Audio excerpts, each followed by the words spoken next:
நண்பர்களே, நீங்கள் நல்லா இருக்கிறீங்களா? நான் நல்லா இருக்கின்றேன். அமாவாசை விரதம் எப்படி எடுக்க வேண்டும் முறை, அதை நான் சொல்லுகிறேன், கேளுங்கள்.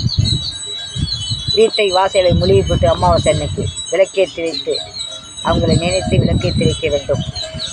அதை விரதத்திற்கு அவுத்திக்கீரை முருங்கைக்கீரையை சமைத்து அவுத்திக்கீரை மாட்டுக்கு கொடுத்து வாழைப்பழமும் பச்சரிசியும் வைத்து மாட்டுக்கு கொடுக்க வேண்டும். அப்புறம் படைக்கிறதுக்கு உண்டான அரிசிகளை போட்டு சமைத்து சாப்பிட வேண்டும் என்பதற்கு எல்லாத்தையும் சமைத்து வடை சுட்டு பாயசம் வச்சு அப்பளம் பொரித்து பொரிகளை பண்ணி அதை படைத்து காகத்துக்கு நம்ம சாப்பிடவே கூடாது. காகத்துக்கு முதல் ஃபஸ்ட்டு அந்த படைத்த சாதத்தை அப்படியே எடுத்துக்கொண்டு காகத்துக்கு தான் வைக்கணும். நம்ம உங்கக்கூடாது, சாப்பிடக்கூடாது, எச்சி பண்ணக்கூடாது.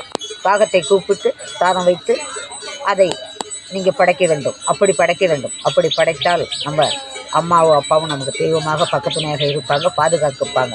நமக்கு எங்கே போனோம் துணையாக வருவார். நீங்கள் படைக்க வேண்டும். நன்றி, வணக்கம்.